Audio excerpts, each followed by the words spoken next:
জয় জয় শ্রীরাম, জয় হনুমান, জয় পঞ্চমুখী হনুমান। মন থেকে বলুন সিয়াবার রামচন্দ্র কি জয়। আজকের ভিডিওটি হনুমানজিকে প্রণাম জানিয়ে শুরু করলাম। দেবাদিদেব মহাদেবের রুদ্র অবতার স্বয়ং বজরংবলী মহারাজ। তিনি হলেন কলিযুগের জাগ্রত দেবতা। প্রিয় ভক্তগণ, আমাদের জীবনে যত বড় কঠিন সময় আসুক না কেন, হনুমানজির একটি চমৎকার মন্ত্র, যা কিনা শুধুমাত্র শ্রবণ করলেই আপনার জীবনের সমস্ত অশান্তি দূর হবে। প্রিয় ভক্তগণ, আপনার জীবন যতই দুঃখময় হয়ে থাকুক না কেন, যত বড়ই অর্থের অভাব থাকুক না কেন, শুধুমাত্র এই মহা চমৎকার মন্ত্রটি একটিবারের জন্য শ্রবণ করুন, চমৎকার ফল পাবেন। এই মহা মন্ত্রটির ফল লাভ আমি নিজে পেয়েছি এবং আপনারাও পাবেন।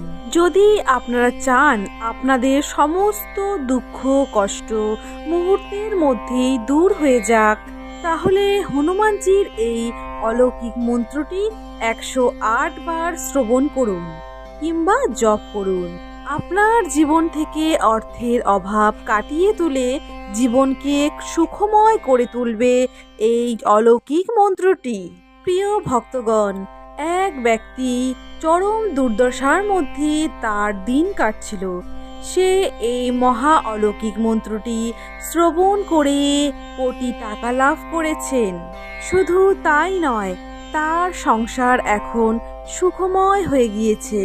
তাই ভক্তগণ, আর দেরি না করে হনুমানজির এই চমৎকার মন্ত্রটি 108 বার সম্পূর্ণরূপে শ্রবণ করে নিন। আপনি নিজেই বুঝতে পারবেন এই মন্ত্রের প্রভাব ঠিক কতটা। আপনার সংসার হয়ে উঠবে সুখময়। জীবনের সমস্ত ঋণ কাটিয়ে তুলে জীবনকে আনন্দে ভরিয়ে তুলতে মন্ত্রটি শ্রবণ করে নিন। তবে হ্যাঁ ভক্তগণ, একটি অনুরোধ অবশ্যই করব।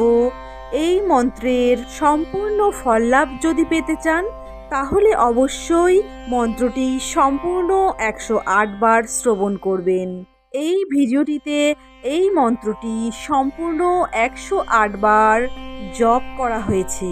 তাই আর দেরি না করে আসুন এই মহামন্ত্রটি আমরা 108 বার শ্রবণ করে নেই। ওম নমো ভগবতে বাসুদেবায়। ওম হনুমতে ধনবৃদ্ধি বশীকরণায় হং ফট স্বাহা। ওম হনুমতে ধনবৃদ্ধি বশীকরণায় হং ফট স্বাহা। ওম হনুমতে ধনবৃদ্ধি বশীকরণায় হং ফট স্বাহা। ওম হনুমতে ধনবৃদ্ধি বশীকরণায় হং ফট স্বাহা। ওম হনুমতে ধনবৃদ্ধি বশীকরণায় হং ফট স্বাহা। ওম হনুমতে ধনবৃদ্ধি বশীকরণায় হং ফট স্বাহা। ওম হনুমতে ধনবৃদ্ধি বশীকরণায় হং ফট স্বাহা। ওম হনুমতে ধনবৃদ্ধি বশীকরণায় হং ফট স্বাহা। ওম হনুমতে ধনবৃদ্ধি বশীকরণায় হং ফট স্বাহা। ওম হনুমতে ধনবৃদ্ধি বশীকরণায় হং ফট স্বাহা। ওম হনুমতে ধনবৃদ্ধি বশীকরণায় হং ফট স্বাহা। ওম হনুমতে ধনবৃদ্ধি বশীকরণায়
धनवृद्धि वशीकरणाय हं फट् स्वाहा।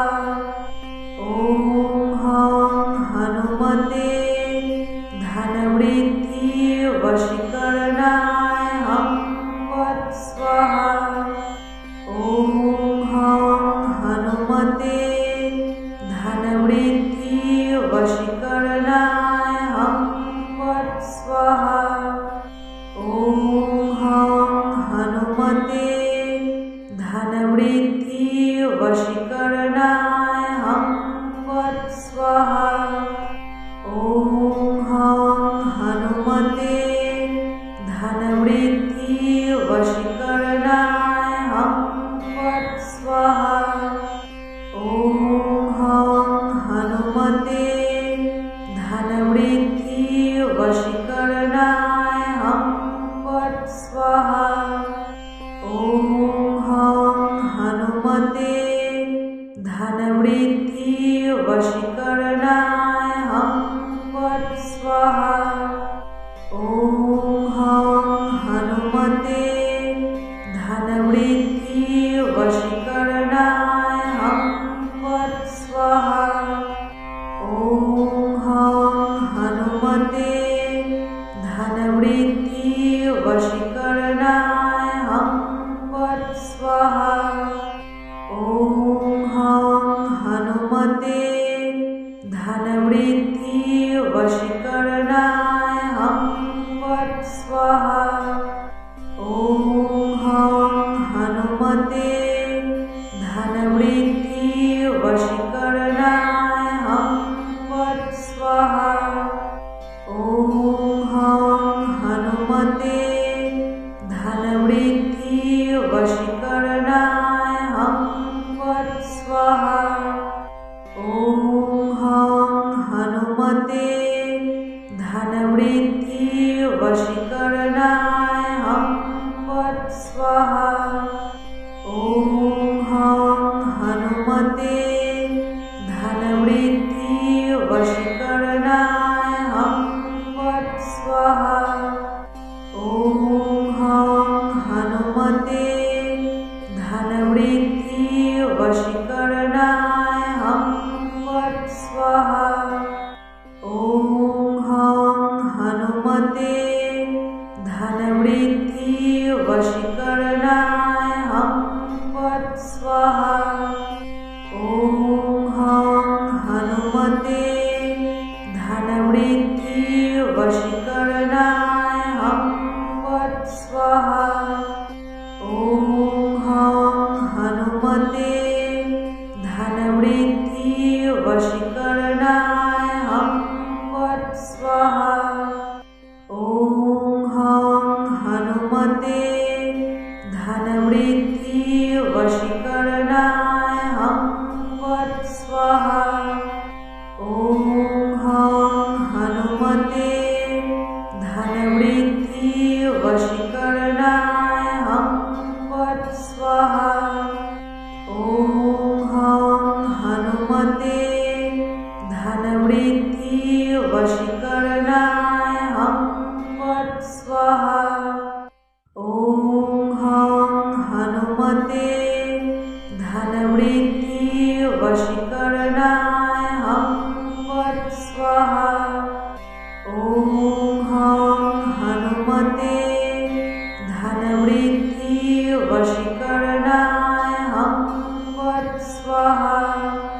ॐ हं हनुमते धनवृद्धि वशीकरणाय हं फट् स्वाहा।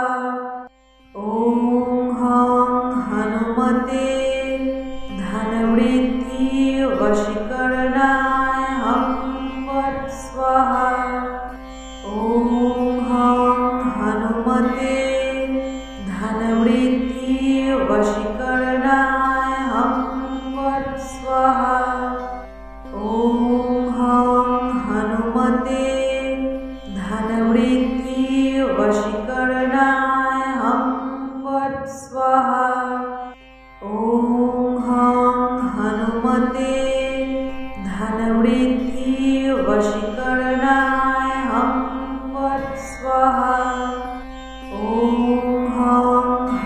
हनुमते धनवृद्धि वशीकरणाय हं फट् स्वाहा।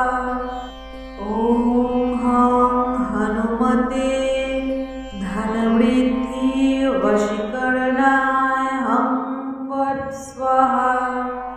ॐ हं हनुमते धनवृद्धि वशीकरणाय हं फट् स्वाहा। ॐ हं हनुमते धनवृद्धि वशीकरणाय हं फट् स्वाहा। ॐ हं हनुमते धनवृद्धि वशीकरणाय हं फट् स्वाहा। ॐ हं हनुमते धनवृद्धि वशीकरणाय हं फट् स्वाहा। ॐ हं हनुमते धनवृद्धि वशीकरणाय हं फट् स्वाहा। ॐ हं हनुमते धनवृद्धि वशीकरणाय हं फट् स्वाहा। ॐ हं हनुमते धनवृद्धि वशीकरणाय हं फट् स्वाहा। ॐ हं हनुमते धनवृद्धि वशीकरणाय हं फट् स्वाहा। ॐ हं हनुमते धनवृद्धि वशीकरणाय हं फट् स्वाहा। ॐ हं हनुमते धनवृद्धि वशीकरणाय हं फट् स्वाहा। ॐ हं हनुमते धनवृद्धि वशीकरणाय हं फट् स्वाहा। ॐ हं हनुमते धनवृद्धि वशीकरणाय हं फट् स्वाहा। ॐ हं हनुमते धनवृद्धि वशीकरणाय हं फट् स्वाहा। ॐ हं हनुमते धनवृद्धि वशीकरणाय हं फट् स्वाहा। ॐ हं हनुमते धनवृद्धि वशीकरणाय हं फट् स्वाहा। ॐ हं हनुमते धनवृद्धि वशीकरणाय हं फट् स्वाहा। ॐ हं हनुमते धनवृद्धि वशीकरणाय हं फट् स्वाहा। ॐ हं हनुमते धनवृद्धि वशीकरणाय हं फट् स्वाहा। ॐ हं हनुमते धनवृद्धि वशीकरणाय हं फट् स्वाहा। ॐ हं हनुमते धनवृद्धि वशीकरणाय हं फट् स्वाहा। ॐ हं हनुमते धनवृद्धि वशीकरणाय हं फट् स्वाहा। ॐ हं हनुमते धनवृद्धि वशीकरणाय हं फट् स्वाहा। ॐ हं हनुमते धनवृद्धि वशीकरणाय हं फट् स्वाहा। ॐ हं हनुमते धनवृद्धि वशीकरणाय हं फट् स्वाहा। ॐ हं हनुमते धनवृद्धि वशीकरणाय हं फट् स्वाहा। ॐ हं हनुमते धनवृद्धि वशीकरणाय हं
वशीकरणाय हं फट् स्वाहा।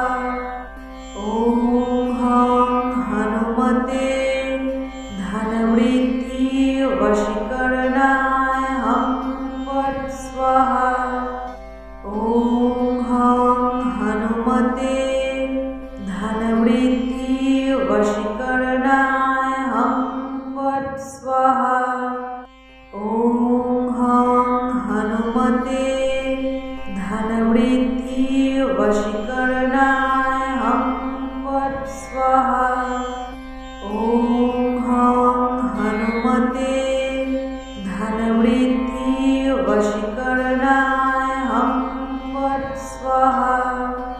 ॐ हं हनुमते धनवृद्धि वशीकरणाय हं फट् स्वाहा। ॐ हं हनुमते धनवृद्धि वशीकरणाय हं फट् स्वाहा। ॐ हं हनुमते धनवृद्धि वशीकरणाय हं फट् स्वाहा। ॐ हं हनुमते धनवृद्धि वशीकरणाय हं फट् स्वाहा। ॐ हं हनुमते धनवृद्धि वशीकरणाय हं फट् स्वाहा। ॐ हं हनुमते धनवृद्धि वशीकरणाय हं फट् स्वाहा। ॐ हं हनुमते धनवृद्धि वशीकरणाय हं फट् स्वाहा। ॐ हं हनुमते धनवृद्धि वशीकरणाय हं फट् स्वाहा। ॐ हं हनुमते धनवृद्धि वशीकरणाय हं फट् स्वाहा। ॐ हं हनुमते धनवृद्धि वशीकरणाय हं फट् स्वाहा। ॐ हं हनुमते धनवृद्धि वशीकरणाय हं फट् स्वाहा। ॐ हं हनुमते धनवृद्धि वशीकरणाय हं फट् स्वाहा। ॐ हं हनुमते धनवृद्धि वशीकरणाय हं फट् स्वाहा। ॐ हं हनुमते धनवृद्धि वशीकरणाय हं फट् स्वाहा। ॐ हं हनुमते धनवृद्धि वशीकरणाय हं फट् स्वाहा। ॐ हं हनुमते धनवृद्धि वशीकरणाय हं फट् स्वाहा। ॐ हं हनुमते धनवृद्धि वशीकरणाय हं फट् स्वाहा। ॐ हं हनुमते धनवृद्धि वशीकरणाय हं फट् स्वाहा। ॐ हं हनुमते धनवृद्धि वशीकरणाय हं फट् स्वाहा। ॐ हं हनुमते धनवृद्धि वशीकरणाय हं फट् स्वाहा। ॐ हं हनुमते धनवृद्धि वशीकरणाय हं फट् स्वाहा। ॐ हं हनुमते धनवृद्धि वशीकरणाय हं फट्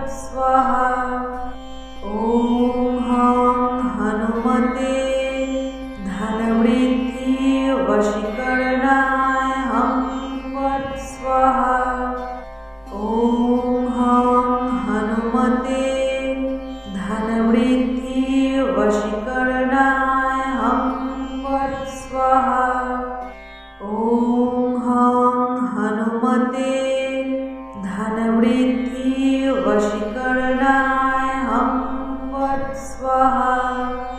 ॐ हं हनुमते धनवृद्धि वशीकरणाय हं फट् स्वाहा। ॐ हं हनुमते धनवृद्धि वशीकरणाय हं फट् स्वाहा। ॐ हं हनुमते धनवृद्धि वशीकरणाय हं फट् स्वाहा। ॐ हं हनुमते धनवृद्धि वशीकरणाय हं फट् स्वाहा। ॐ हं हनुमते धनवृद्धि वशीकरणाय हं फट् स्वाहा। ॐ हं हनुमते धनवृद्धि वशीकरणाय हं फट् स्वाहा।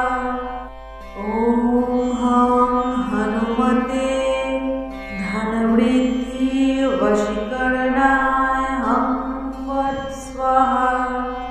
ॐ हं हनुमते धनवृद्धि वशीकरणाय हं फट् स्वाहा। ॐ हं हनुमते धनवृद्धि वशीकरणाय हं फट् स्वाहा। ॐ हं हनुमते धनवृद्धि वशीकरणाय हं फट् स्वाहा। ॐ हं हनुमते धनवृद्धि वशीकरणाय हं फट् स्वाहा। ॐ हं हनुमते धनवृद्धि वशीकरणाय हं फट् स्वाहा। ॐ हं हनुमते धनवृद्धि वशीकरणाय हं फट् स्वाहा। ॐ हं हनुमते धनवृद्धि वशीकरणाय हं फट् स्वाहा। ॐ हं हनुमते धनवृद्धि वशीकरणाय हं फट् स्वाहा। ॐ हं हनुमते धनवृद्धि वशीकरणाय हं फट् स्वाहा। ॐ हं हनुमते धनवृद्धि वशीकरणाय हं फट् स्वाहा।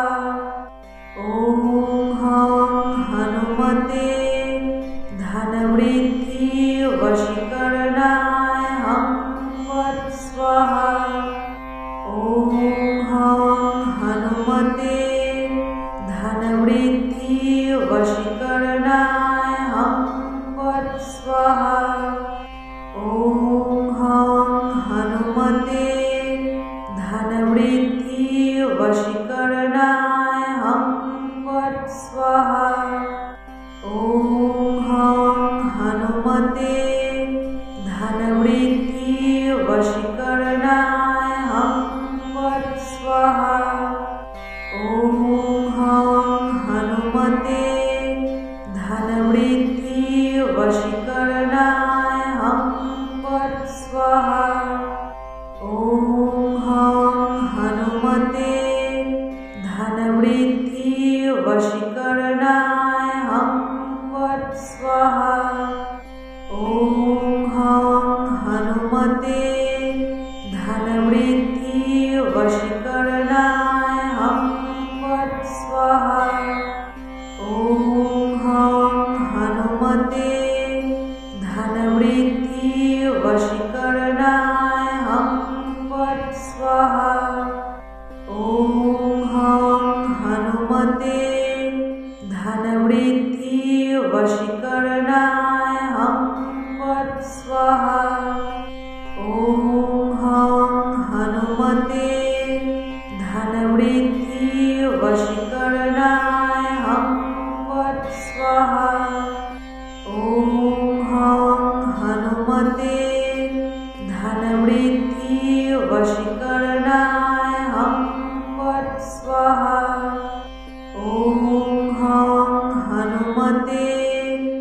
धनवृद्धि वशीकरणाय हं फट् स्वाहा। ॐ हं हनुमते धनवृद्धि वशीकरणाय हं फट् स्वाहा। ॐ हं हनुमते धनवृद्धि वशीकरणाय हं फट् स्वाहा।